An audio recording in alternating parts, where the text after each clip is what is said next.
দাদা বৌদি থেকে রওনা দিয়ে মাত্র 10 থেকে 15 মিনিটের মধ্যে আমরা পৌঁছে গেছি ধোবিঘাট। চলে এসেছি ধোবিঘাট সানসেট দেখতে, কিন্তু অসাধারণ একটা ভিউ দেখতে পাচ্ছি।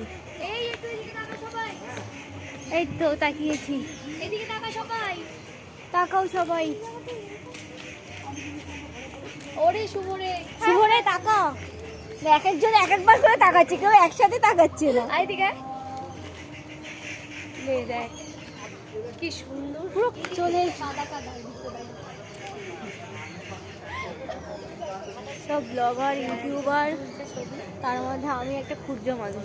না, এসেছিলাম সানসেট দেখতে, কিন্তু ক্যামেরায় এতটাও সুন্দর ধরা পড়ছে না। খুব হাইফাই লেভেলের ক্যামেরা তো, সেই জন্য ধরা পড়ছে না সুন্দর করে, কিন্তু নিজের চোখে দেখলে আরো বেশি সুন্দর লাগছে। ওই যে একটা প্লেন উড়ে যাচ্ছে, রকেট উড়ে যাচ্ছে। রকেট ছোটবেলায় বলতাম রকেট, না ছোটবেলায় রকেট বলতাম, জেট প্লেন। ওরে রকেট মহাকাশে যায়, ছোটবেলায় একটাকে রকেট বলতাম, ছোটবেলায় তাই বলতাম রকেট। আসতে ম্যাডাম, আসতে আসো। যে এখানে প্রেম করতে বসে গেছি, এসেছি ভুন্ডুল করতে। শুধু প্রেম না, সিগারেটও খাচ্ছে। আমি এসেছি ভুন্ডুল করতে। কেমন লাগছে বল? তোকেও সুন্দর লাগছে। হ্যাঁ অবশ্যই, থ্যাংক ইউ আমাদের এত সুন্দর একটা জায়গা দেখানোর জন্য। সুন্দর লাগছে আকাশটা, সুন্দর লাগছে। মশা উঠছে, এগুলো মশাই তো।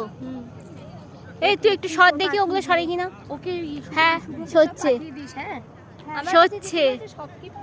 ওই যেগুলো মানে ধরো নরমাল ভিডিও, মানে যেগুলোতে আমরা ছ্যাবলামো করেছি সেগুলোই ওর লাগবে। ঘোরাঘুরি কমপ্লিট তো, এবার টাটা।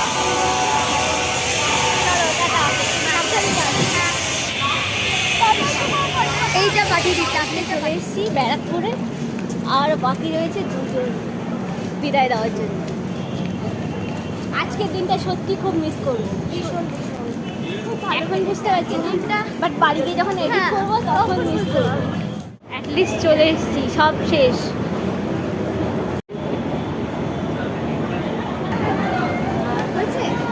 হয়েছে, চলো।